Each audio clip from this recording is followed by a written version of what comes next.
Hello.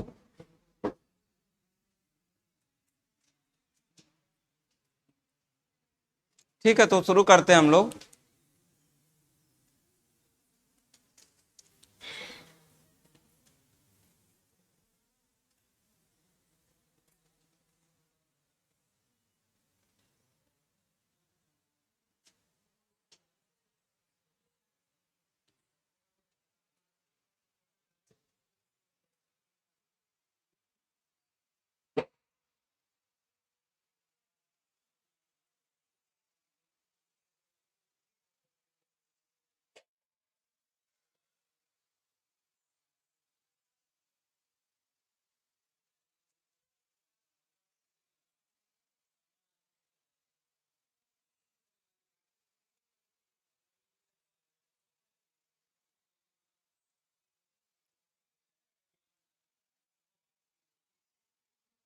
ठीक है, तो लास्ट लेक्चर में प्लीज शांत हो जाए अब।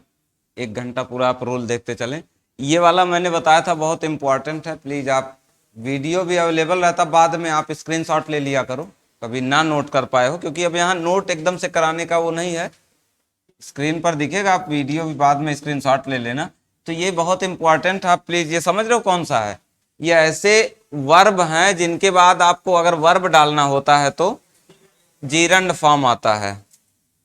इसके बाद मैंने ये वाली लिस्ट बताई थी कि ये भी बहुत यूजफुल रहता है, कि ये फ्रेज जैसे चलते हैं, लुक फॉरवर्ड टू, जिसमें आपको बाद में क्या रहता है, टू लगा रहता है। ये फ्रेज होते हैं। जैसे ये अलग नहीं हो सकता, जैसे हमेशा लुक फॉरवर्ड आएगा उसके साथ हमेशा क्या रहेगा, टू रहेगा। तो और इसके बाद अगर आपको वर्ब डालना है तो ये आप क्या कौन सा फॉर्म में डालेंगे, जीरंड फॉर्म में, क्योंकि इनके बाद यहाँ पर क्या है, प्रीपोजिशन होता है इनके फ्रेज में। अब एक अच्छा उसमें रह गया था उस दिन, आप अलग से नोट कर लें, इसीलिए मैंने यहां खोला। एक ये टेकन टू से हो सकता है कुछ एक आध और शब्द हो, इतना बहुत परेशान नहीं होना, लेकिन ये मुझे लगा कि यूजफुल है, जो छूट गया था उस दिन। तो टेकन टू भी उसी तरह का है, इसके बाद अगर डालना होगा तो क्या पड़ेगा, जीरंड फॉर्म। और इसका मतलब क्या होता है आप ये भी जान ले, टेकन टू मतलब होता है आदत। जैसे आप ये पढ़े थे ना, एकस्टम्ड टू, एकस्टम्ड टू का ही एकदम मिलता जुलता रूप होता है टेकन टू, आदती होना, आदत होना। जैसे ये लिखा है देखो, सी हैज टेकन टू वॉकिंग, मतलब वो उसकी आदत हो गई है, आदत हो गया उसका टहलने का। अलोंग द बीच मतलब बीच के किनारे किनारे। और कब, आफ्टर वर्क, काम के बाद, मतलब काम अपना खत्म करने के बाद उसकी आदत है कि वो समुद्र बीच के किनारे किनारे वॉक करता है, करती है, सी है। तो टेकन टू, ठीक है, बाकी आप देख चुके हैं।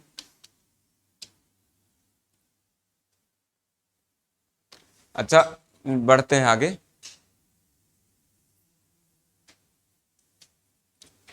ये एक छोटा सा ये आप यूज है, बहुत उसमें भी आप देख चुके होंगे, डायरेक्ट इनडायरेक्ट में, कि क्या होता है, उसमें भी चर्चा हुआ था। ये टोल्ड जो है, टेल या टोल्ड जो आप है, ये इसके बाद क्या डायरेक्ट आपका क्या आता है, ऑब्जेक्ट आता है, इसके बीच में टू नहीं रहता। बहुत कॉमन सी बात है, बहुत ज्यादातर लोग जान रहे होंगे, लेकिन एग्जाम में पूछा जाता है। जैसे लिखा Suresh told to me, told to me नहीं, क्या होगा, सुरेश टोल्ड मी। देखो यहां पर लिखा है, जैसे ये देखो, ये गलत structure, she told she would not come, she told she would not come, ये नहीं होगा। अगर टोल्ड लगाए हैं तो टोल्ड के बाद ऑब्जेक्ट आना जरूरी है। ऐसे सी टोल्ड ये नहीं होगा, क्या हो सकता है, she told me she would not come. अगर आपको कुछ ऑब्जेक्ट नहीं लगाना तो आप ऐसे लिख सकते हैं, she said she would not come. ठीक है, समझ में आ रहा कि नहीं क्या चल रहा। मतलब अगर आप टेल लगाओगे कहीं, टेल आप जानते हो, ये किसको हम लोग बोलते हैं, आप देखे होंगे, से टू या सेज टू, इसको हम लोग क्या बोल देते हैं, टेल या टेल्स। और यही सेड टू होता है, तो इसको हम लोग किस में कन्वर्ट कर देते हैं, टोल्ड में। अब आप एक बार ये सोचो, अब एक वाक्य आप ले लो समझने के लिए कि हो क्या रहा। चलो मैं यहां ले लेता हूं, मिटाता नहीं यहां पे। अब आप सोचे राम लिखा है, राम सेज टू। क्या अब टू के बाद आप कुछ वहां कोई पर्सन डालेंगे कि नहीं डालेंगे? डालोगे, अब तो पक्का डालोगे। अगर आपने टू लिखा, राम सेज टू मी, डालोगे आप। या अगर नहीं डालना है तब आप कैसे लिखते हो?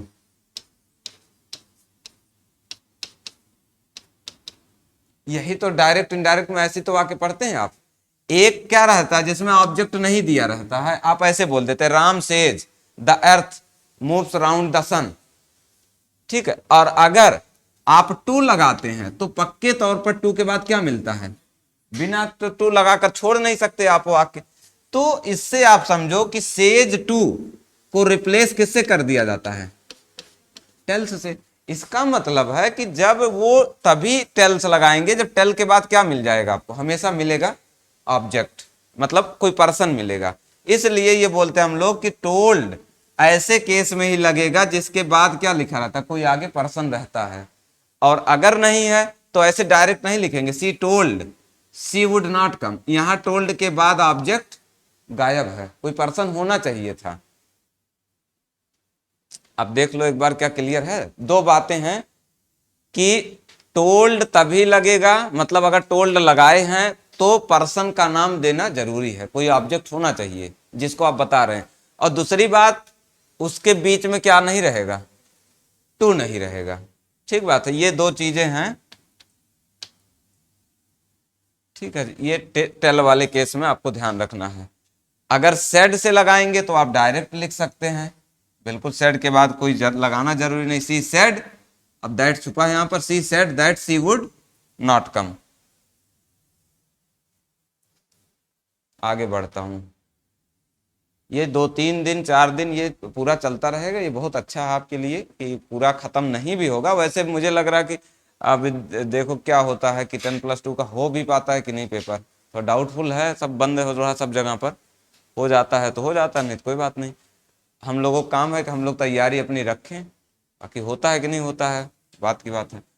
तो अब दूसरा देख लो, वांट के साथ दैट क्लास का यूज नहीं किया जाता है। छोटा सा ये भी रूल है, आप जानते रहें कि वांट जब आप लगाते हैं ना तो वांट में कभी दैट नहीं लगता।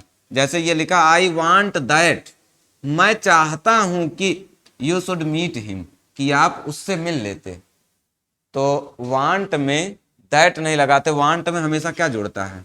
टू। आप एक वैसे भी रटे हैं कि वांट के बाद टू लगता है, वांट टू डू समथिंग। तो आप जान लें कि ये वांट में हमेशा कैसे जोड़ेंगे आप? टू डू समथिंग से जोड़ेंगे। अगर किसी आदमी को चाहते हैं तो वहां पर जैसे डाल देंगे आई वांट यू, मैं चाहता हूं कि आप ये कर लें। तो ऐसे में आई वांट, मैं चाहता हूं आपसे कि आप ये काम करें, तो ऐसे जुड़ेगा I want you to meet him. मैं चाहता हूं आपसे, मैं आपसे उम्मीद करता हूं, या मैं आपसे चाहता हूं कि आप उससे मिल लें। अच्छा, इसका उल्टा चलता है सजेस्ट में। सजेस्ट में हमेशा आप किससे जाते हैं? दैट से। वांट में आप टू से जाते हैं, समझ रहे हो कि नहीं? Want somebody to do something. और सजेस्ट में इसका उल्टा चलता है। जैसे अगर आप सजेस्ट लिखेंगे, देखो I suggest you to apply for the post, गलत। सजेस्ट जब आप करेंगे तो सजेस्ट के बाद हमेशा कौन सा चलेगा? दैट वाला। इस तरह जैसे वांट में आपने लिखा था ऐसे नहीं चलता। आई सजेस्ट दैट, मैं आपको सजेस्ट करता हूं कि यू। अब एक बात और आप ध्यान दो कि सजेस्ट, प्रेस्क्राइब, किसी को जब आप सलाह देते हैं ना, अब आपने लिख दिया आई सजेस्ट दैट, तो क्या शुड लिखना यहां कंपलसरी है? नहीं, ये मैंने आपको पहले भी बताया, ये एग्जाम में छोड़ देता है अक्सर। ये शुड छुपा रहता है, क्यों? क्योंकि यहां सजेस्ट का भाव ऑटोमेटिक है। अब ये वाक्य दो तरह से इंपॉर्टेंट है। सजेशन वाला कोई वाक्य रहे, आई सजेस्ट, तो पहले क्या लगेगा? दैट। अब दैट के बाद यहां जो आप वाक्य देंगे वो पक्के तौर पर कौन सा वाक्य होगा? ये क्लियर हो जाता, सलाह है। इसलिए इस शुड को चाहे तो लिखो चाहे ना लिखो, हमेशा शुड आएगा। जैसे आई सजेस्ट दैट ही।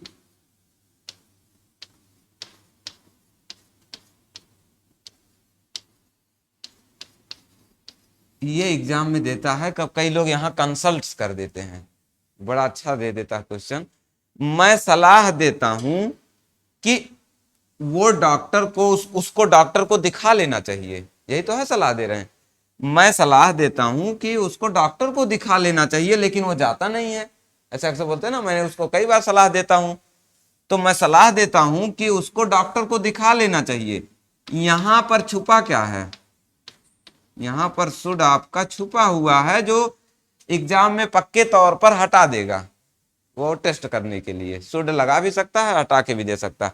अब जब हटा देता है तब आप ये सोचते हैं कि रिपोर्टिंग वर्ब तो प्रेजेंट में है, तो ये टेंस गलत है, ही के साथ क्या जुड़ेगा, तो आप कंसल्ट कर देते हैं। तो ये गलत हो जाता है, क्योंकि प्रेजेंट इंडेफिनिट टेंस का वाक्य नहीं है ये। इसमें कौन सा भाव था, सलाह का भाव था। अब आप पढ़ो, मैं सलाह देता हूं, वो डॉक्टर को दिखाता है, कोई कनेक्शन है इसका आपस में। मैं सलाह देता हूं कि उसको डॉक्टर को दिखाना चाहिए। यहां सजेस्टेड भी होगा, क्या ये बदल जाएगा, नहीं बदलेगा, क्योंकि शुड तो हमेशा क्या ही रहेगा, शुड ही रहेगा। शुड का पास्ट भी क्या कुछ होता तो है नहीं, शुड ही डालते हैं आप। तो ये प्रेजेंट में हो या पास्ट में हो, यहां हमेशा शुड ही रहेगा, इसलिए यहां हमेशा वर्ब का फर्स्ट फॉर्म ही रहेगा। इसके इधर वैरी करने से कोई फर्क नहीं पड़ता। एक बात तो ये है इंपॉर्टेंट। अब सजेस्ट की तरह बहुत सारे आते हैं, बहुत सारे वर्ब आते हैं जिसमें सलाह का भाव होता है। वो आप प्रेस्क्राइब आ सकता, बहुत सारे कई सारे और हैं। डिमांडेड, हमने डिमांड किया कि सरकार को वैक्सीन ऐसा करना चाहिए, तो we demanded that government take action. समझो कि नहीं। अब आप देखो ये वाक्य कि आपने डिमांड किया, we demanded that the government take action. आप एक बार हिंदी पढ़ के देखो, हिंदी कैसे पढ़ते हैं। हम लोगों ने मांग किया कि गवर्नमेंट को एक्शन लेना चाहिए उनके खिलाफ, जो भी आरोपी हैं, होता है ना। हम लोगों ने मांग किया कि सरकार एक्शन ले, या सरकार को एक्शन लेना चाहिए। क्या ये प्रेजेंट टेंस पढ़ेंगे आप कि चाहिए पढ़ेंगे। हम लोगों ने डिमांड किया कि सरकार एक्शन लेती है। जब सरकार एक्शन लेती है तो डिमांड क्यों कर रहे हैं आप, सरकार को एक्शन लेना चाहिए। तो आपको दिख जाएगा कि यहां भी, अब कई लोग यहां कर देंगे ना टुक, हम लोगों ने डिमांड किया, सरकार ने एक्शन लिया। ऐसे नहीं, हम लोगों ने डिमांड किया कि सरकार को एक्शन लेना चाहिए। यहां पर क्या छुपा है, शुड का भाव छुपा है, एकदम सेम तरीके से जैसे आप यहां पर सजेस्ट डाले थे। ठीक बात है ना, आप हिंदी में समझ पाए तो। अच्छा, एक चीज तो ये हो गई कि सजेस्ट वाले में आप क्या लिखते हैं, दैट लिखते हैं, उसमें टू वाला नहीं चलता, जैसे वांट में आप डालते हैं। ठीक ध्यान रहेगा ना कि सजेस्ट में हमेशा दैट डालते हैं। अच्छा, दूसरा एक चीज और होता सजेस्ट में कि अगर डायरेक्ट आपको लिखना है, जैसे आपको जिस आदमी को सलाह दे रहे हैं उसका मेंशन कुछ ऐसा नहीं करना है, तो आप क्या लिखेंगे, I suggest consulting a doctor. मैंने सलाह दिया डॉक्टर को दिखाने का, किसको दिए हैं अब वो सब आप नहीं जिक्र करना चाह रहे हैं। अगर जिक्र करना है तो कैसे करेंगे, दैट लगाएंगे और जिसको सलाह देंगे उसका आप ऐसे बना देंगे। और नहीं करना है, जैसे वही चीज, मैंने सलाह दिया कि आपको इस पोस्ट के लिए अप्लाई कर देना चाहिए, यहां मैंने जिक्र कर दिया, किसको मैं सलाह दे रहा हूं, आपको। यहां पे मैंने मैंने छोड़ दिया, मैंने सलाह दिया। अब डायरेक्ट जोड़ना है तो वर्ब का आईएनजी रन फॉर्म सीधा लगा देंगे, I suggest applying for the post. तो सजेस्ट में दो चीजें चलती हैं, या तो दैट लगा दो और दैट लगा के पूरा वाक्य लिख दो, और नहीं तो आप क्या कर दो, सीधा जीरंड फॉर्म। कई लोग रटे रहते हैं इसमें भी, देखो इसलिए मैंने यहां नहीं लिखा, मैं दिखा रहा हूं आपको। अभी हमने पढ़ा है इंजॉय, कंसीडर, और उसके बाद क्या लगाते हैं हम लोग, जीरंड। लेकिन अब आप कई लोग उसमें सजेस्ट भी रट लेते हैं, लेकिन अब सजेस्ट का यूज आपको आना चाहिए कि सजेस्ट के दो अलग अलग यूजेज हैं। जैसे आप रटे रहेंगे तो कंफ्यूज हो जाएंगे। एक तो सजेस्ट के बाद क्या भी लगा सकते हैं, दैट, और एक सजेस्ट के बाद, अब आप सही से पढ़े नहीं है, सजेस्ट के बाद आईएनजी पढ़े हैं, पता चला आपने यहां घुमाकर आईएनजी कर दिया दैट के बाद, तो वहां नहीं होगा। सजेस्ट के बाद अगर आप दैट से वाक्य लिख रहे हैं तो ये पूरा सही है, और अगर आपने सजेस्ट के बाद डायरेक्ट वर्ब जोड़ा है बिना कोई किसी पर्सन का जिक्र किए हुए ऑब्जेक्ट के, तो क्या डालेंगे, वर्ब का आईएनजी फॉर्म। दोनों अलग अलग चीज। एक वांट वाला रूल हो गया कि वांट के बाद हम लोग किससे जाते हैं, टू से जाते हैं, दैट से नहीं जाते। अच्छा, कुछ ये भी है, ज्यादातर लोग कहीं ना कहीं कुछ पढ़े होंगे कि जैसे ये है, बता रहा डिस्कस, ये जान लो, आप नहीं पढ़े हो तो जान लो, ये इंपॉर्टेंट शब्द हैं। कुछ वर्ब्स जैसे कि डिस्कस, डिस्क्राइब, ऑर्डर, रिक्वेस्ट और लाइक, 4-5 मैंने ले लिया है, तो और सारे, लेकिन अभी क्योंकि आप बहुत दिमाग में नहीं बैठा पाएंगे, अभी के लिए इतना आप जरूर रट लो कि ये 5 शब्द आप देख लो, ये एग्जाम में एकदम से पूछे जाते हैं। डिस्कस, डिस्क्राइब, ऑर्डर, रिक्वेस्ट और लाइक। ये क्या होता है, जैसे डिस्कस अक्सर एग्जाम में क्या लगा कर देता है, अबाउट लगा कर देता है, अक्सर अबाउट मिलेगा। जैसे हम लोगों ने इस मुद्दे के बारे में बात किया, तो डिस्कस के साथ अबाउट लग के आता है, डिस्क्राइब के साथ क्या लग कर आता है, अबाउट, और ऑर्डर के साथ क्या लग कर आता है, फॉर, और लाइक के साथ क्या लग कर आता है, ऑफ, और रिक्वेस्ट के साथ क्या लग कर आएगा, फॉर लग के आएगा। ऑर्डर के साथ क्या लगेगा, फॉर, रिक्वेस्ट के साथ लगेगा नहीं, मतलब ये एग्जाम में लगा कर देगा आपको, इन दोनों के साथ क्या लगाएगा, अबाउट, अबाउट, फॉर, फॉर, और लाइक के साथ क्या लगाएगा, ऑफ। लेकिन ये कब लगते हैं ना, पहली बात ये जान लो, डिस्कस, ये पूरा ऐसे जान लो, ये कुछ नहीं लगेगा। डिस्कस वर्ब होता है, और डिस्कस जो होता है ना, ये सब क्या लेते हैं, डायरेक्ट ऑब्जेक्ट। अरे डिस्कस समथिंग, कोई मुद्दा डिस्कस करना, डिस्क्राइब समथिंग, ये सारा ऐसे ही चलता है, डिस्क्राइब समथिंग, ठीक है, डायरेक्ट ऑब्जेक्ट जोड़ रहा हूं, बिना प्रीपोजिशन के आते हैं ये सब। ऑर्डर समथिंग, रिक्वेस्ट समथिंग, और एक लाइक समथिंग।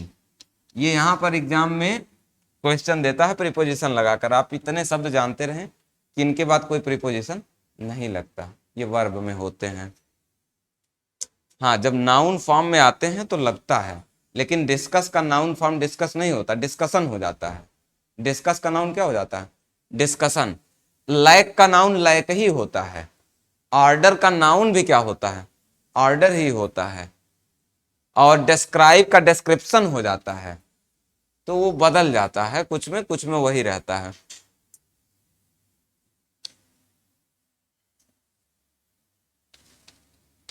इस शब्दों को नोट कर लो आप, 5 शब्द हैं। जैसे यहां पर देखो लिखा है, we discussed about the matter yesterday. ये डिस्कस क्या होता है, वर्ब होता है, ये गलत है, बीच में अबाउट नहीं रहेगा। We discussed the matter yesterday, ठीक बात है, हमने मुद्दे को डिस्कस किया। अब जैसे उसी तरह, he described about the scenery, describe के बाद अबाउट नहीं रहेगा, ही डिस्क्राइब्ड द सीनरी। वैसे ऑर्डर, ऑर्डर के बाद फॉर नहीं लगता, I have ordered for 3 cups of coffee, गलत, I have ordered 3 cups of coffee. शब्दों को एक बार पढ़ लो कि सारे शब्दों में एकदम सेम पैटर्न चलता है। She requested for my help, अरे ये राइट, गलत तरीके से लिख गया, यहां लिखना चाहिए था, ये गलत है। शी रिक्वेस्टेड माई हेल्प, उसने मेरी मदद मांगा। ही लैक्स कॉन्फिडेंस, लैक के साथ ऑफ नहीं लगेगा वर्ब में, ही लैक्स कॉन्फिडेंस। ये सवाल बहुत अच्छा बनेगा, एग्जाम में क्या देगा आपको, क्योंकि आप रटे होते हैं, प्रीपोजिशन रटे होते हैं आप, ही लैक्स ऑफ कॉन्फिडेंस, ये देगा आपको। अब ये गलत है, क्योंकि यहां जो आप लाइक रटे हैं वो नाउन होता है, ये क्या है, वर्ब है, और ये आप नहीं लेगा। जैसे देखो, ये मैंने अलग से एग्जांपल लिख दिया है, there was no lack of volunteers, there was no lack of vaccine, vaccine की कोई कमी नहीं थी।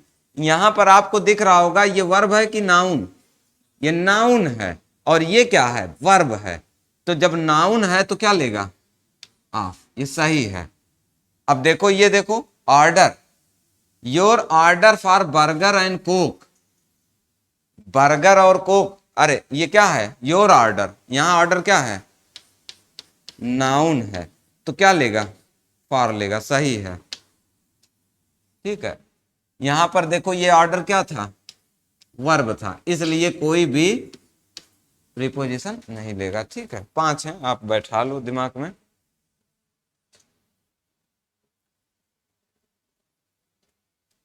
ये वही लिस्ट है, मैं इधर उधर का एकदम से नहीं करता, एकदम से बहुत इंपॉर्टेंट है, बहुत चुन चुन के वो करता हूं, ऐसा नहीं कहीं से उठा लेता हूं, एक एक समझ समझ के उतना ही लेता हूं जितना लगे कि आप बैठा पाए।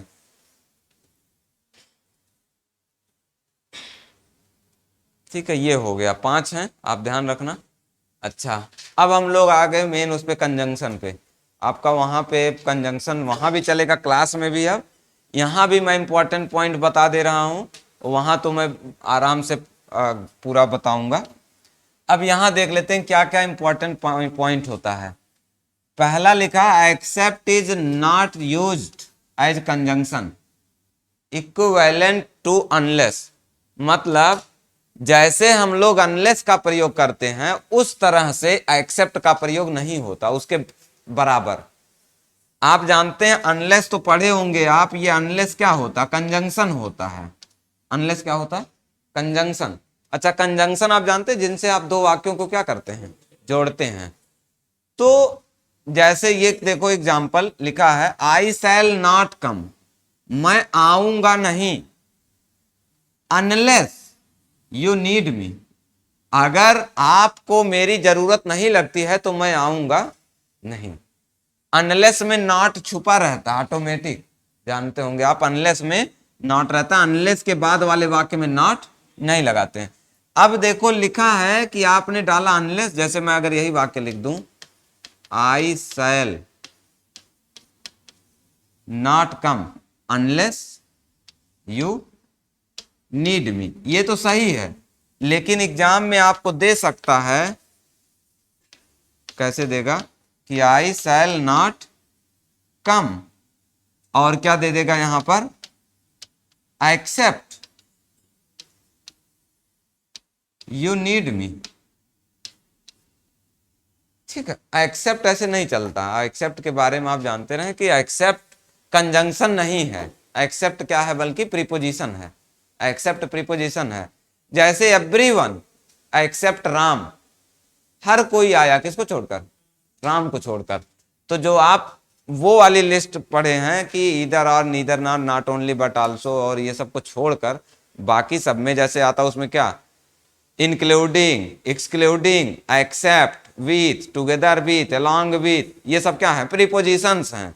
तो उसमें भी आप वहां भी देख सकते हैं, वहां भी क्या आता है, एक्सेप्ट, एक्सेप्ट वहां भी आता है। जैसे मैं एक अगर लिख दूं तो उससे आप को रिलेट कर सकते हो कि ये प्रीपोजिशन कितना यूज में आता है, एवरीवन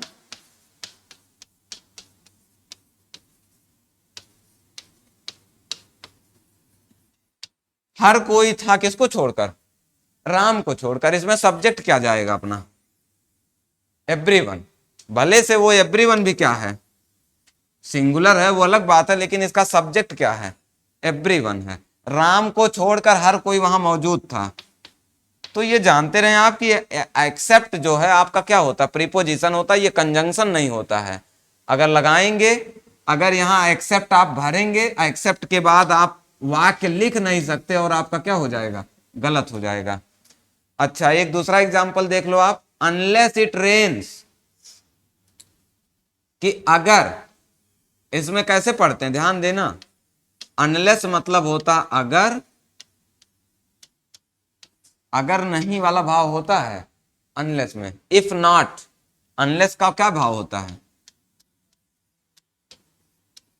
इफ नॉट का भाव होता है अनलेस इट रेन्स, अगर बारिश नहीं होगी तो we will go for a picnic, तो हम लोग पिकनिक के लिए जाएंगे।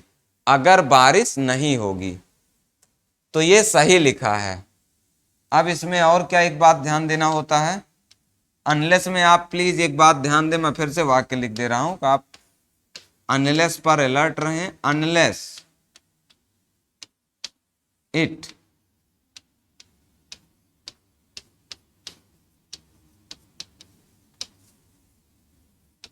ये पूरा वाक्य बाद वाला हाँ ऐसे दे देगा। इसमें क्या गलती हो गई कि अनलेस के बाद बड़ी छोटी सी गलती दे दिया, सब तो सही था लेकिन ये नॉट यहां गलत कर दिया। अनलेस के बाद आपका ये भी देखना है कि नॉट नहीं होता, और कहां नहीं होता। कई लोग तो आगे तक पूरा नॉट बोल देते हैं, नॉट नहीं होगा। अनलेस के बाद नॉट नहीं होगा, ये कहां? अनलेस से जुड़े हुए वाक्य में। अनलेस से कौन सा वाक्य जुड़ रहा है? ये वाला सबऑर्डिनेट क्लॉज, ये वाला। अब जैसे दूसरा मैं एक ले रहा हूं, आप समझो। अरे कई लोग तो रटे होते हैं, केवल ऐसे नहीं रटा जाता। रुको एक सेकंड के लिए थोड़ा सा,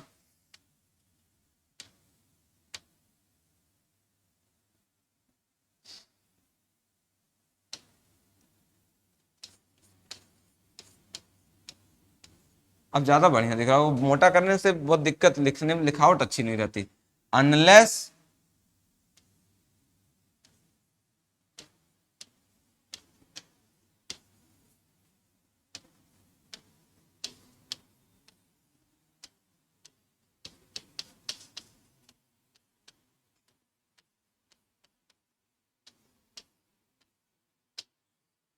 अब बताओ क्या दिक्कत है इसमें?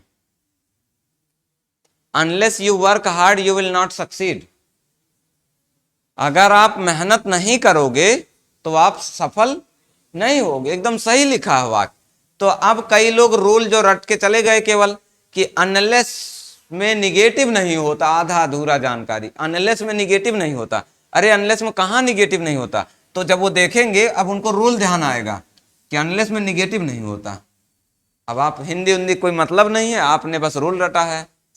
तो ये आपने क्या कर दिया? अगर आप मेहनत नहीं करेंगे तो आप निश्चित तौर पर सफल हो जाएंगे। अब बताओ आप क्या कर बैठे, आप रूल से लगा के आ गए। तो ऐसे नहीं होता। अनलेस के बाद निगेटिव नहीं होता, वो कौन से वाक्य में? जो अनलेस से जुड़ा हुआ वाक्य है।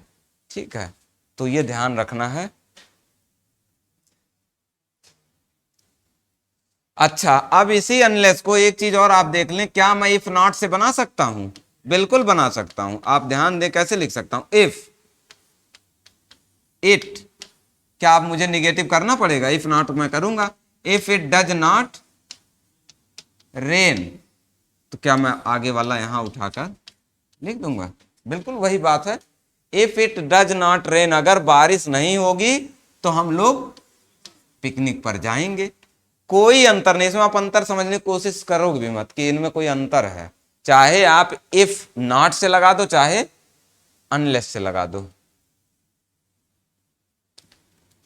अच्छा एक चीज और, ये इधर उधर आप करके लिख सकते हैं। जैसे ये जो वाक्य है, जैसे इसमें ये सबऑर्डिनेट क्लॉज होता है, कौन सा? जिसमें जो कंडीशन होता है।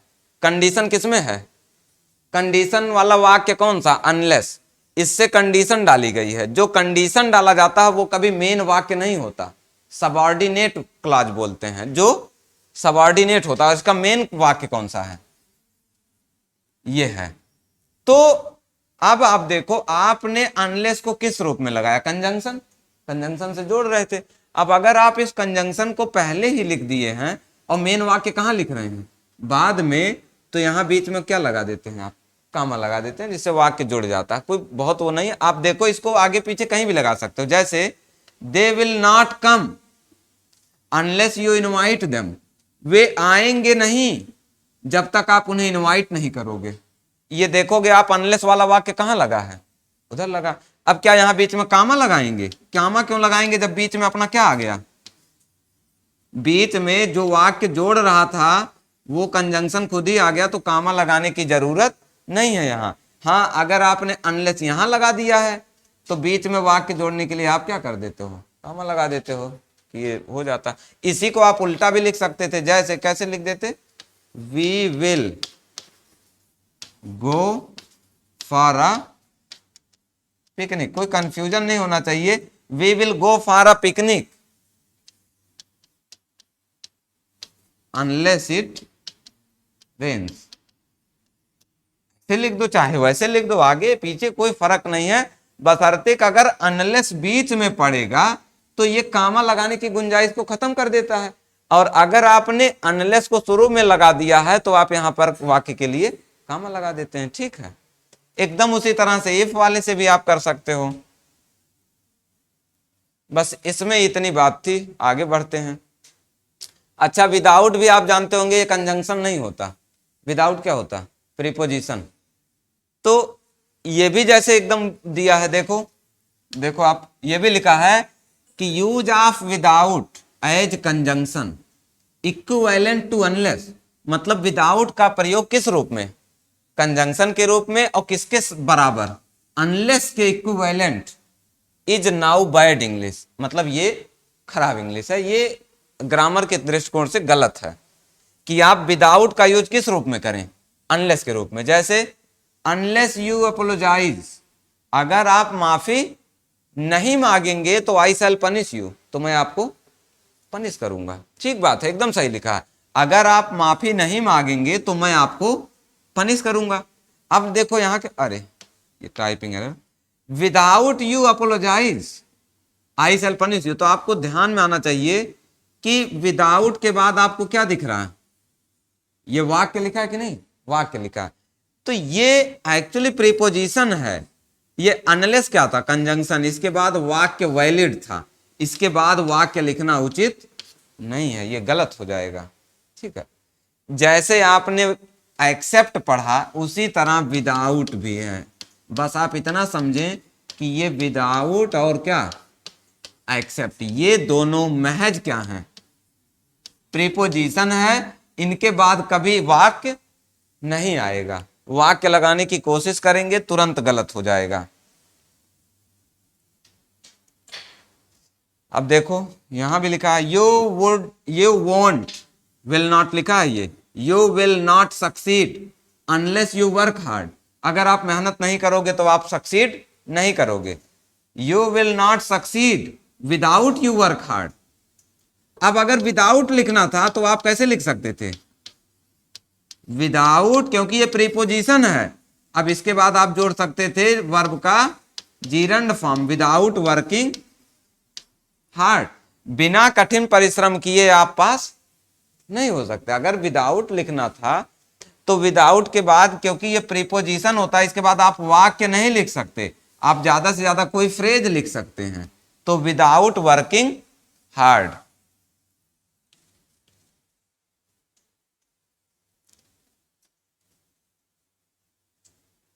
क्लियर ना, एक्सेप्ट और वो इसी तरह दोनों चलता है। अब आगे चलते हैं, क्या है ये लाइक वाला। जब नहीं समझ में आएगा, हो सकता है आज आप बैठे हो सकता है ना समझ में आ रहा हो, कोई बात नहीं, वीडियो आपको मिल जाएगा बढ़िया, अब बाद में देख लेना। ठीक है, तो कोई दिक्कत नहीं आएगा आपको, एक बार नहीं, दो बार नहीं, तीन बार आप देखो, बैठ जाएगा धीरे धीरे। लाइक, लाइक भी उसी तरह से यूज में आता है। लाइक को भी अक्सर एग्जाम में किस रूप में दिया जाता है, कंजंक्शन के तौर पर, जबकि लाइक भी क्या होता है, प्रीपोजिशन की तरह आता है। ज्यादातर यूज लाइक का प्रीपोजिशन होता है। हाँ, अगर आप देखेंगे प्योर ग्रामर तो है यूज कंजंक्शन भी, लाइक कंजंक्शन भी होता है, लेकिन आप एग्जाम के दृष्टिकोण से अगर समझेंगे तो मैं यही बोलूंगा कि ज्यादातर जो एसएससी क्वेश्चन देती है उस लिहाज से आप अक्सर ये मानेंगे कि लाइक का मैक्सिमम यूज, मैं एकदम से वो नहीं कहूंगा कि एकदम आता ही नहीं, मैक्सिमम यूज किस रूप में होता है। हाँ, नहीं तो कल को आप लेके आ जाएंगे, बोलेंगे ये गलत है। तो एग्जाम के दृष्टिकोण से आपको देखना है तो लाइक ज्यादातर क्या होता है, प्रीपोजिशन, और जो एज होता है वो ज्यादातर यूज कंजंक्शन। इन दोनों में इसी तरह से वर्क करना चाहिए आपको। मोटा मोटा एज का प्रयोग कंजंक्शन के तौर पर और लाइक का प्रयोग प्रीपोजिशन के तौर पर आता है। जैसे ही स्पीक्स, वह बात करता है, एज हिज फादर डज, जैसे उसके पिताजी करते हैं। वह बात करता है उसी तरह करता है जैसे उसके पिताजी करते हैं। अब देखो ये एज लगा है और एज के पहले एक वाक्य लिखा है, ही स्पीक्स, एक वाक्य है, वह बोलता है जैसे उसके पिताजी बोलते हैं, ये एक दूसरा वाक्य है। और इन दोनों वाक्यों को किससे जोड़ा गया है? एज से। एज कंजंक्शन होता है। अब आपको ये देखना पड़ेगा ये वाक्य वैलिड है। अब देखो, अगर आपको अगर आप यहां लाइक लगा देते हैं तो गलत हो जाता, क्योंकि लाइक के बाद वाक्य नहीं रहेगा, गलत हो जाएगा। He speaks like his father, देखो वैलिड है, क्योंकि यहां पर लाइक के बाद आपने क्या डाला? केवल और केवल आपने क्या डाला? केवल और केवल क्या पढ़ा है? नाउन पढ़ा है, वाक्य नहीं है। पूरा वाक्य नहीं लिख सकते आप। वो बोलता है लाइक हिज फादर, सही लिखा है। अब जैसे ये देखो, ही लुक्स, अब आप देखो ये यहां यूज किसका करना है? कंजंक्शन का कि प्रीपोजिशन का? अब आप यहां एज नहीं लगाएंगे, क्या लगाएंगे? लाइक लगाएंगे। ठीक है, he looks like his father.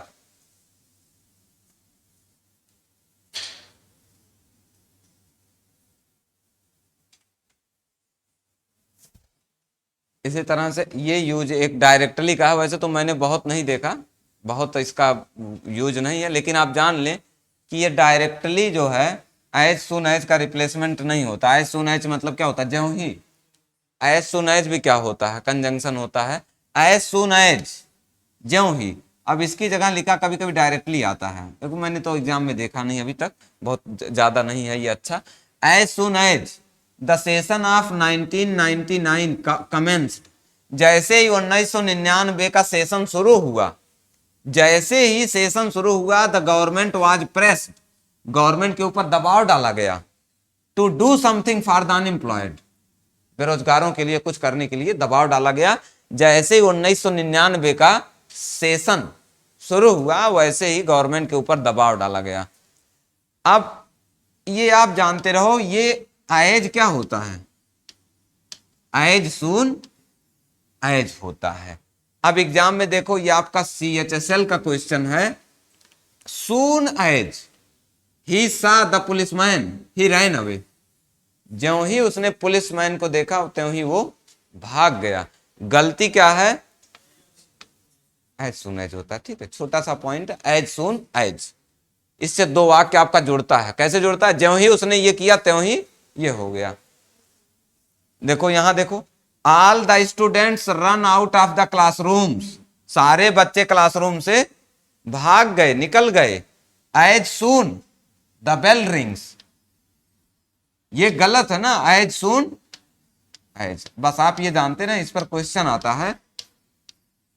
आप थोड़ा बहुत पढ़े होते हैं, लेकिन अगर क्लियर नहीं रहेगा, आपको लगेगा हो पता नहीं एज सून होता है, कैसे सून एज होता है। तो ये लेक्चर देख लेने से आपको ये रहेगा कि आपका पॉइंट क्लियर हो जाएगा कि एज सून अगर लिखा है तो वो क्या हो जाएगा? गलत। और एक्चुअल क्या होता है? As soon as. बस इसमें और कुछ नहीं। अच्छा, एक और देख लो, छोटे छोटे रूल्स। आपको हो सकता है दोबारा वीडियो देखना पड़ेगा, लेकिन ये रूल बड़े अच्छे हैं और याद भी हो जाएंगे जल्दी। नॉट बिकॉज के बाद क्या लिखता है? But because. जैसे नॉट ओनली बट आल्सो करते थे ना, उसी तरह नॉट बिकॉज का जो अगला वाला बनता है वो क्या बनता है? But because. Not because but because. अब जैसे आप एक एग्जांपल देखो इसका, I made friends with you, मैंने आपसे दोस्ती किया। I made friends, I made friends मतलब मैंने आपसे दोस्ती किया। I made friends with you, मैंने आपसे दोस्ती किया। Not because you are rich, इसलिए नहीं कि आप धनी हैं। बट बिकॉज, बल्कि इसलिए। अरे ये यू तो गलत टाइप हो गया। But because I like your modesty, इसलिए नहीं मैंने दोस्ती किया कि आप धनी थे, बल्कि इसलिए कि आप मुझे आपकी विनम्रता पसंद आई। ठीक है, तो देखो लिखा है मैंने आपसे दोस्ती किया। नॉट बिकॉज, इसलिए नहीं कि आप धनी हैं, बल्कि इसलिए कि आपका जो है, मुझे विनम्रता बहुत पसंद आया। तो ये है आपका नॉट बिकॉज, और ये फॉलो होगा बट बिकॉज से। अब एग्जाम में कैसे आएगा? I made friends with you not because you are rich but that, तो बट दैट नहीं होगा, बट बिकॉज, इसलिए नहीं कि आप धनवान हैं, बल्कि इसलिए कि आप विनम्र हैं। ध्यान रहेगा, नॉट बिकॉज का जोड़ा बट बिकॉज। अच्छा, एक इसी तरह और आता है, मैं आपको पहले वो दिखा देता हूं, बिकॉज वाले रूल का एक आता है और, कहां चला गया यार? हाँ, ये बिकॉज वाले में एक आता है, एक ये आप देख लें, जब आप रीजन लिख देते हैं कहीं पर ना, कारण, रीजन के बाद फिर आप बिकॉज नहीं लगाते हैं। जैसे आप समझो इस चीज को, जैसे आप देखेंगे, the reason for my absence is, मेरे एब्सेंट होने का जो रीजन था वो मेरा खराब हेल्थ था। तो जब आप रीजन डालते हो ना, कारण, तो ड्यू टू मतलब भी क्या होता है? वजह। तो रीजन और ड्यू टू, या ड्यू टू और क्या, बिकॉज। अगर आप पहले यहां रीजन लिख दिए हैं तो यहां फिर ड्यू टू और बिकॉज नहीं होगा, क्या लगेगा? दैट लगता है उसमें। जैसे अब ये देखोगे आप, एसएससी सीजीएल 2016 का क्वेश्चन है, अगर रीजन पड़ा है तो रीजन में आगे क्या जाकर लगेगा? दैट लगेगा। The reason for my absence is, अब दैट नहीं, इज डायरेक्ट जोड़ेंगे, इज इल हेल्थ, क्योंकि दैट लगाने से तो आपको वाक्य लिखना पड़ता। यहां क्या जोड़ देंगे? The reason for my absence is ill health, मेरे एब्सेंस होने का वजह क्या था? इल हेल्थ, यहां ड्यू टू नहीं लगना है। अब दूसरा, the reason why he was rejected, वो वजह जिसकी वजह से वो रिजेक्ट हुआ, was because he was too young, because नहीं, वो वजह ये था कि वो क्या था? बहुत यंग था। अब आप देखोगे यहां पर एक वाक्य लिखा है और यहां पर क्या लग जाएगा? दैट लग जाएगा। द रीजन, वो कारण, वो कारण आप किससे बताएंगे? दैट से।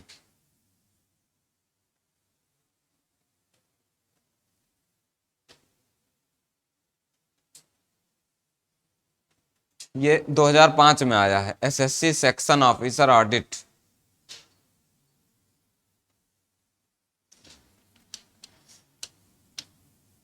आगे आता हूं मैं, ये हो गया, क्योंकि हम लोग बिकॉज पढ़ रहे थे, नॉट बिकॉज का जोड़ा बट बिकॉज। और अगर रीजन डाल दिया कहीं, कारण, तो कारण अगर डाल दिया तो दोबारा बिकॉज नहीं डालेंगे।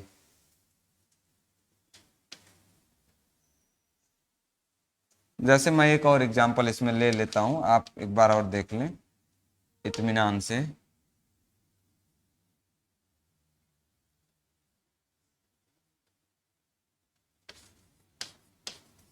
He was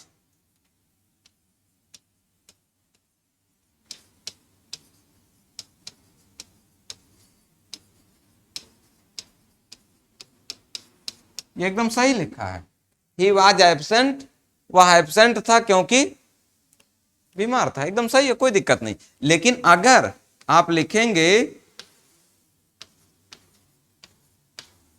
the reason why, the reason why he was absent, कि वो वजह, कि वो क्यों एब्सेंट था, अब बिकॉज नहीं लगेगा। The reason why he was absent, was because नहीं लगेगा, वाज दैट, क्योंकि आप ये क्या बता रहे हैं? वो कारण, कि वो क्यों एब्सेंट था, वो कारण था। अब क्या बोलेंगे? कि बोलते हैं, और यहां वह एब्सेंट था, कि वह बीमार था कि क्योंकि बीमार था। अब हिंदी आप पढ़ के देखो, वह एब्सेंट था क्योंकि, यहां क्या सेंस बन रहा, बिकॉज। यहां देखो वो कारण, कि वो क्यों एब्सेंट था, वो कारण था क्योंकि बीमार था, कि वो कारण यह था कि। तो यहां जब आप रीजन डाल देते हैं तो यहां आपको क्या लगाना होता है, दैट। और अगर रीजन नहीं पड़ा है, नॉर्मल वाक्य है, तो आप बिकॉज से जाएंगे। ठीक है, मेरे ख्याल से समझ गए होंगे। आगे बढ़ता हूं। अच्छा, अब ये बहुत यूजफुल है, स्कार्सली, हार्डली। ये दोनों एक ही जैसे होते हैं। इनके बाद आपका क्या आता है, अक्सर व्हेन मिलता है, या कभी कभी क्या भी मिल सकता है, बिफोर। ज्यादातर व्हेन मिलता है। स्कैर्सली और हार्डली के बाद हमेशा क्या मिलेगा, व्हेन मिलेगा, या कभी बहुत रेयर केसेस में बिफोर मिल सकता है। इनके बाद कभी देन नहीं मिलेगा, या कभी देन भी नहीं मिलेगा। कभी कभी देन भी लगा के आता है, गलत होता है। तो इसका देखो, हमने तरीका तो बताया था यार आपको, लेकिन ये देन वाले केस में थोड़ा सा फंस जाएगा वैसे। नहीं तो जब उस समय क्या था कि मैंने तो थोड़ा सा इसमें निकाला था टेक्निक याद करने का, कि देखो स्कैर्सली वाले में पहले क्या आया, ए आया। यहाँ क्या आया, ए आया। तो मैंने अपना उस समय जब अपना तैयारी के दौरान मैंने इसका किया था कि इसमें पहले क्या आया, ई आया। इसमें पहले क्या आया, ई आया। मतलब मैंने देखा था कि ए का जोड़ा हम किससे बनाएंगे, ई से। अगर ए का जोड़ा ए से बना तो ये शॉर्ट सर्किट हो जाएगा, समझे कि नहीं। ये नहीं चलेगा। ए का जोड़ा ए से नहीं होगा, ए का जोड़ा किससे बनेगा, ई से बनेगा। तो मैंने ये लगभग में काम चला लिया था बनाकर, कि अगर स्कैर्सली और हार्डली है तो इसमें व्हेन और बिफोर आएगा, उसमें क्या नहीं रहेगा, देन नहीं रहेगा, क्योंकि देन का रिएक्शन हो जाएगा ये ए वाला। लेकिन अब ये देन वाला थोड़ा आपको कंफ्यूज करा सकता है। अगर वो देन से कुछ को रिलेट कर पाए कि देन नहीं होता, और देन की तरह देन भी नहीं होता, आप थोड़ा देख लेना, क्योंकि ये कभी कभी बहुत रेयर होता, लेकिन ये भी दे देता है। तो इनके साथ ये देन भी नहीं होता और देन भी नहीं होता। अगर देन आप जान जाएंगे तो आप देन से कोरिलेट करना कि इस टाइप का देन और देन ये दोनों नहीं होता। किसके केस में, स्कैर्सली और हार्डली के केस में। अगर ये वाला याद रहेगा तो ये भी बन जाएगा कि देन भी नहीं होता और देन भी नहीं होता। इसमें क्या होता, व्हेन या बिफोर। इस पे बहुत ज्यादा क्वेश्चन, एकदम भरमार है इस पे क्वेश्चनों की। ये अभी तक जितना आप देख रहे हैं, अभी तक जितना मैंने बताया, सबसे इंपॉर्टेंट यही है। आप मान के चलो सबसे इंपॉर्टेंट अब यही। इसमें तो सारे इंपॉर्टेंट हैं, लेकिन कंजंक्शन में इसकी भरमार है बिल्कुल सवालों की। आप कहीं उठाकर देख लेंगे, हर साल 5 5 8 8 हर सेट में, कोई सेट बचता नहीं इससे। ये क्वेश्चन एकदम फिक्स होते हैं, और गलती कहीं और नहीं आती। देखो 2 जगह गलती इसमें होती है। स्कैर्सली अगर आया है, ये आपको पता होगा कि ये निगेटिव एडवर्ब होता है। स्कैर्सली बमुश्किल से, बहुत कम का अर्थ देता है। ये लगभग कौन सा वाला होता है, लगभग ना के बराबर। तो अब आप समझो कि ये जब कभी आपके वाक्य के शुरू में अगर कभी निगेटिव एडवर्ब मिलता है, जैसे कि स्कैर्सली, हार्डली, नो सूनर, ये सब क्या है, निगेटिव एडवर्ब, निगेटिव शब्द हैं। तो ऐसे में वाक्य जो आप लिखते हैं ना, उसमें बोला जाता है कि क्या हो जाता है, इन्वर्जन हो जाता है। इन्वर्जन मतलब वाक्य उलट जाता है। वाक्य उलटने का मतलब सब्जेक्ट और वर्ब उलट जाते हैं। वाक्य उलटने का मतलब ये नहीं कि एकदम पीछे से लिख दो या मिरर इमेज बना दो कि अब इसमें तो इन्वर्जन लगेगा, कि अब हाइड को आप ऐसे बनाओ, अब ये मुश्किल आ गया है, ये बोलो ये बन गया। अब इस तरह का इंग्लिश नहीं बनता। इन्वर्जन मतलब आपका वाक्य उलट जाएगा। वाक्य उलटने का मतलब सब्जेक्ट और वर्ब की पोजीशन पलट जाती है। तो पहला चीज, अगर ये शब्द आया आपका स्कैर्सली, हार्डली और नो सूनर, ठीक, ये आए तो आपको 2 बात ध्यान में रखना। पहला कि वाक्य अगर ये शुरू में लिखे हैं, ध्यान देना, शुरू में मैं बोल रहा हूं, अगर वाक्य के शुरू में आए हैं तो इन्वर्जन लगेगा। इन्वर्जन मतलब जैसे वाक्य का सब्जेक्ट और वर्ब रहता है पलट जाएगा। अब जैसे आप देखो स्कैर्सली लिखा है, अब उसके बाद आपको देखो, आपको दिख रहा होगा जैसे इंट्रोगेटिव नुमा वाक्य बन गया है। क्या लिखा, पहले हैड लिखा और तब ही लिखा। क्यों? क्योंकि इसके शुरू में क्या आ गया, ये निगेटिव एडवर्ब है, निगेटिव शब्द है। इससे जब वाक्य शुरू करेंगे तो इसका सब्जेक्ट और वर्ब आपस में पोजीशन चेंज हो जाएगा। ठीक, मतलब वर्ब पहले आ जाएगा, सब्जेक्ट बाद में रहेगा। स्कैर्सली के साथ दूसरा क्या चीज है कि जब स्कैर्सली वाला वाक्य खत्म होगा, इसके बाद जब दूसरा वाक्य डालेंगे तो क्या आएगा, व्हेन। मतलब बमुश्किल से वह निकला था, बमुश्किल से वह निकला ही था घर से कि एक पुलिस वाला आदमी आया, दरवाजे पर नॉक किया। जस्ट घर से निकला कि इधर पुलिस वाला आ गया पूछने के लिए कि कहाँ है, मूवियों की तरह। इधर पीछे गेट से गया, इधर से सामने से हीरो पहुंचा, उधर से वो निकल गया। तो ये है। तो अब आप देखेंगे स्कैर्सली, अब आप ये जोड़ा जरूर देखो, जब भी ये आए आप ध्यान दो प्लीज एक बार फिर से, कि जब ये शब्द आए आपको दो चेक पॉइंट्स है, दो जगह आपको वाक्य चेक करना है।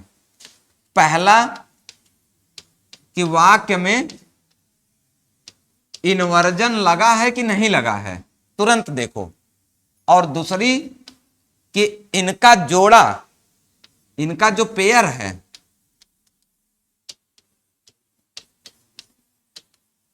समझ रहे हो कि नहीं आप, कि पेयर सही लगा है कि नहीं लगा, और दूसरे वाक्य में इन्वर्जन लगाया गया है कि नहीं लगाया गया। जैसे आप देखोगे ये इन्वर्जन लगा, ठीक बात है। अब यहां देखोगे स्कार्सली ये लगाया, अब यहां पर क्या लगा दिया, इन्वर्जन लगा है, लेकिन ये पेयर गलत हो गया। अब यहां देखो स्कार्सली में होइन एकदम सही लिखा था, लेकिन यहां इन्वर्जन नहीं लगाया है। स्कैर्सली के बाद इसने वाक्य को सीधा सीधा लिखा है, सीधा सीधा नहीं लिखा जाएगा, इसमें उल्टेगा वाक्य। ठीक बात है, तो ये गलत है। आपको दिख रहा होगा ये पीछे के दोनों वाक्य किसी ना किसी तरह गलत हैं और आगे वाला सही है।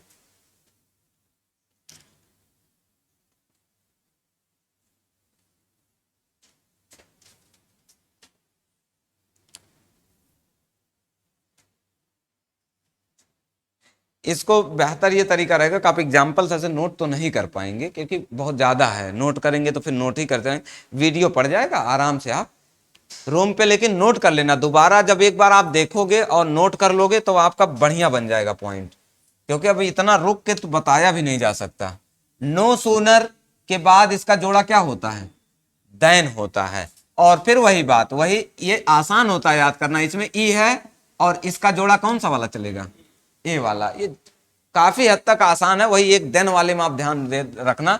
नो सूनर का जोड़ा देन है, इसमें अगर ई वाला लगाएंगे तो गलत हो जाएगा, क्योंकि इसमें क्या है, ई है, तो याद हो जाएगा नो सूनर में देन होता है। फिर वही बात, नो सूनर में भी दो चेक पॉइंट्स, पहला कि नो सूनर है, देखो इन्वर्जन लगा है, ठीक है, और दूसरा नो सूनर है तो देन लगा है। अब यहां देखो नो सूनर इन्वर्जन तो लगा है, अरे no sooner had she read the letter than, अच्छा ये मैंने क्या किया, इसमें बदलना था, वो बदल के नहीं लिखा गया, हैड सी एकदम सही लिखा है, तो वही वाक्य उतर गया। यहां क्या कर दो, देन कर दो, कुछ और कर दो, व्हेन कर दो या देन कर दो, यहां कोई भी कर दो। यहां मतलब आपका सीधा सीधा क्या आना चाहिए था, देन, ये गलत हो गया। अच्छा यहां देखो देन तो सही है, लेकिन इन्वर्जन नहीं लगाया है, ये आपको दिख रहा होगा। यहां वाक्य पलटना चाहिए था, यहां वाक्य इसने पलटा नहीं, ये गलत हो गया। ठीक बात है, थोड़ा सा ज्यादा पढ़ रहा होगा आपको, एकदम से रूल से ही चल रहा होगा कुछ, क्योंकि वो सिस्टमेटिक थोड़ी ना है कि हम लोग टॉपिक वाइज तो चल नहीं रहे हैं, इंपॉर्टेंट रूल्स देख रहे हैं।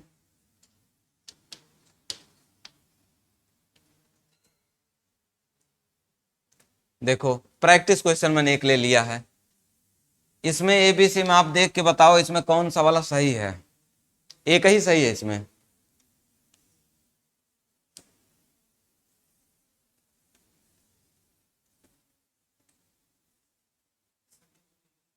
अच्छा बदला नहीं क्या यार मैंने, अरे क्या हुआ, क्या हुआ, ये अच्छा था कि कभी कभी आप कोई कोई कोई लोग अच्छा हुआ कि एबीसी नहीं बोले। क्या हुआ, ये कॉपी करके वो वाक्य बनाया और वो चेंज करना सब भूल गया कई जगह। तो चलो मैं बदल दे रहा हूं, अभी बहुत टाइम है, आप देखो मैं तीनों बदल दे दूंगा।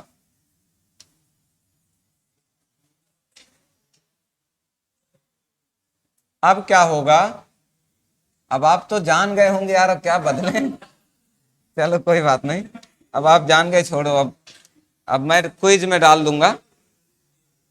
तो नो सूनर, अब ठीक है, आप पॉइंट देख लो कि इसमें इन्वर्जन लगा है, चलो कोई बात नहीं, इसमें देखो इन्वर्जन लगा है, ठीक है।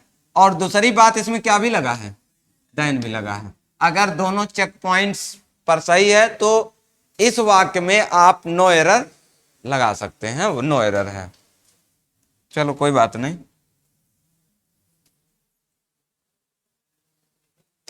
ये एक कभी कभी क्वेश्चन आ जाता है, सेल्डम, आप जान लें एक ये फ्रेज होता है, या तो बोलते सेल्डम और नेवर। एक चीज आप पढ़े होंगे कि आर से या एंड से दो समान चीजें ही जुड़ती हैं, दो समान चीजें जुड़ती हैं। जैसे सेल्डम, सेल्डम मतलब कभी कभार, ना के बराबर, निगेटिव सेंस लेकर आता है।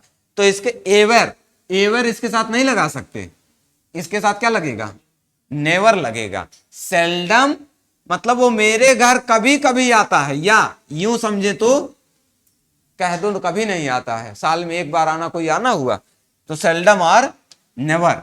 या इसको आप क्या बोल सकते हैं, सेल्डम इफ एवर। ध्यान देना यहां पर आर था, आर से जब भी जुड़ेगा ये दोनों वाक्य समान होंगे, सेल्डम और नेवर। और अगर आपको जोड़ना है तो कभी कभी क्या जोड़ सकते हैं, सेल्डम इफ एवर।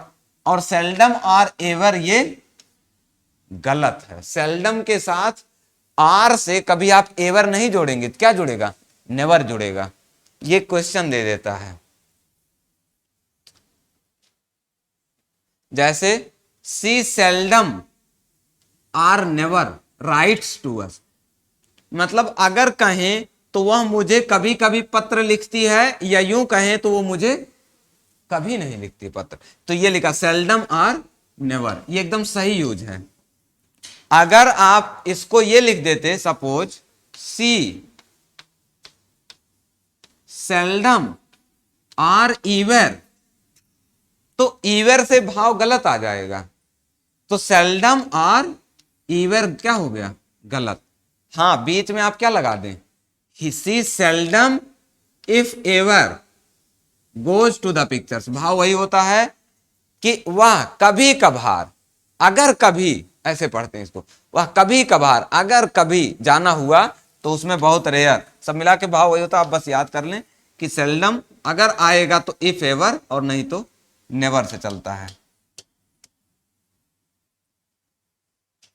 ये लास्ट आज का पॉइंट, बहुत ज्यादा नहीं चलेगा, ये लास्ट आज देख लेते हैं, क्योंकि अब इसके बाद अगले लेक्चर में चलेगा। और ज्यादातर ये आप पढ़े भी हैं, ये बहुत आसान है लास्ट वाला। ईदर का क्या पेयर होता है, आर। नीदर का नार, नॉट ओनली का बट आल्सो।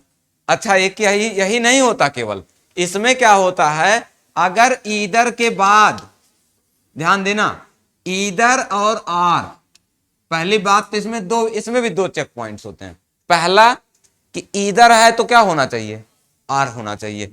और ईदर के बाद जो पार्ट्स ऑफ स्पीच रहेगा,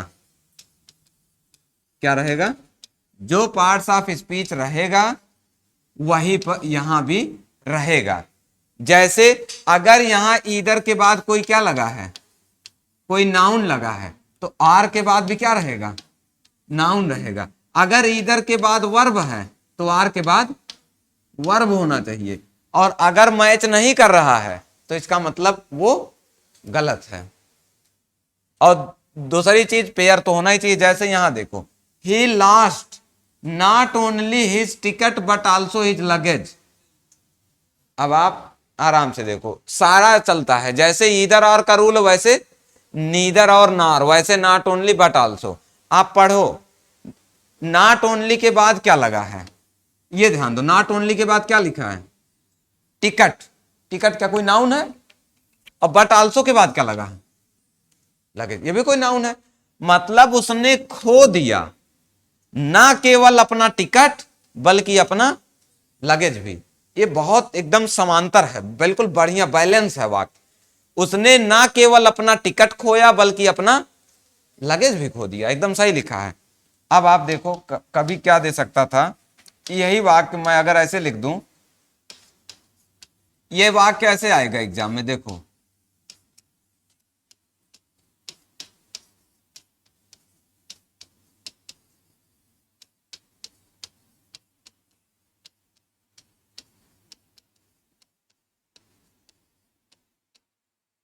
ये आएगा। अब आप नॉट ओनली का पहले दो दो चेक पॉइंट्स हैं। पहले तो आप ये चेक करो कि नॉट ओनली यहां है तो क्या यहां बट आल्सो है, ठीक है, वैलिड है, अभी ये वैलिड है, पहला चेक पॉइंट सही है। दूसरा चेक पॉइंट कि नॉट ओनली के बाद जो चीज है, क्या बट आल्सो के बाद भी वही पार्ट्स ऑफ स्पीच है? नॉट ओनली के बाद क्या लगा है? वर्ब। नॉट ओनली के बाद आपको क्या दिख रहा है? वर्ब। बट आल्सो के बाद क्या है? नाउन। ये 100% गलत है। अब आप एकदम कोई वो नहीं कर सकता किसी भी तरह, ये सही नहीं। अब आप एकदम समझ जाओ कि ये गलत है। अब आप इतना समझ गए गलत है, तो अब आप ये समझो कि इसमें कौन सी दो चीज है जो दी है। इसमें दो चीज क्या? इसमें दो वर्ब है? दो वर्ब नहीं है इसमें। इसमें कोई एक चीज होगा जो दो बार लिखा गया होगा, नाउन है इसमें। आपको दिख रहा होगा इसमें टिकट और लगेज। इसका मतलब हमको जो नॉट ओनली और बट आल्सो लगाना है वो किसके पहले लगाना है? जो चीज दो बार लिखा गया। इसमें दो बार क्या है? टिकट और नाउन। मतलब आपको दो दो चीजें दिख रही होंगी इसमें जो समान जैसे चल रही हैं, टिकट और लगेज। इसका मतलब एक के पहले नॉट ओनली लगेगा और दूसरे के पहले बट आल्सो लगेगा। अब यहां से नॉट ओनली हटेगा, कहां लगेगा? ये लास्ट के बाद लगाएंगे आप। किसके पहले लगा देंगे? टिकट के पहले। यहां टिकट के पहले, यहां लगेज के पहले। इसका मतलब गलती कौन से हिस्से में है? इसमें। ठीक, क्या सही चल रहा ना बात? जैसे देखो, अच्छा मैंने लिखा तो था यार यहां पर, देखो मैंने लिखा था, अब यहां ध्यान नहीं दिया। He not only lost his ticket but also his luggage. ठीक है, अब आप देख रहे होंगे नॉट ओनली बट आल्सो, ये सही है। लेकिन नॉट ओनली के बाद वर्ब है, बट आल्सो के बाद नाउन है, इसलिए ये वाक्य गलत है। अब यहां देखो, ये वाक्य देखो,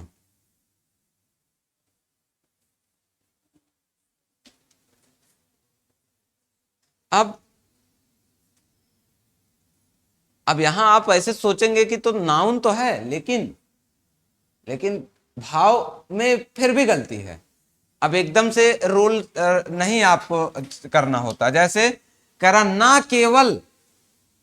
ना केवल हमने प्रेसिडेंट को देखा बल्कि, तो यहां दो काम कौन सा हो रहा है कि मतलब आप देख रहे हैं, किसको किसको देखें आप? प्रेसिडेंट को और चीफ मिनिस्टर को। इसका मतलब एक के पहले नॉट ओनली लगेगा, दूसरे के पहले बट आल्सो। लेकिन आप देख रहे होंगे आपने किसके पहले लगाया है? वी के पहले। ये गलत है। होना क्या चाहिए था? We saw not only the president but also the chief minister. Hindi में भाव। अब एकदम से आप देखो, रूल नहीं बोल सकते कि अब आप बोलेंगे यहां भी तो नाउन है वहां भी नाउन है, लेकिन जो देख रहा वो एक ही आदमी है। हमने देखा दो चीजों को, किसको किसको? प्रेसिडेंट को और चीफ मिनिस्टर को। तो भाव ये है कि ना केवल प्रेसिडेंट को देखा बल्कि चीफ मिनिस्टर को। इसलिए एक के पहले नॉट ओनली लगेगा और दूसरे के पहले बट आल्सो। मेरे ख्याल से आप समझ गए होंगे बात। देखो दूसरा अभी उसी में चल रहा, नीदर के बाद क्या लगता है? नार। नीदर के बाद कभी भूल के भी आर ना लगाओ। और ईदर के बाद क्या लगेगा? आर। कभी भी नार नहीं लगेगा। जैसे अब ये क्वेश्चन देखो आप, he washed neither his hands nor his face. एकदम सही लिखा है। He washed neither his hands, अब देख रहे हो आप, आर हिज फेस। तो नीदर है तो आर नहीं होगा। Neither he or his wife. ये देख रहे हो, सीजीएल मेंस 2015 का क्वेश्चन है। Neither he or his wife, तो आर नहीं होगा, क्या होगा, नॉर होगा। ठीक बात है।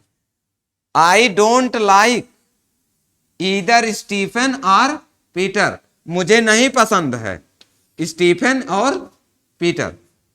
आई like neither Stephen nor Peter, अगर मैं नीदर डालूंगा तो यहां क्या पड़ेगा, नॉर। अगर मैं ईदर डालूंगा तो आर पड़ेगा।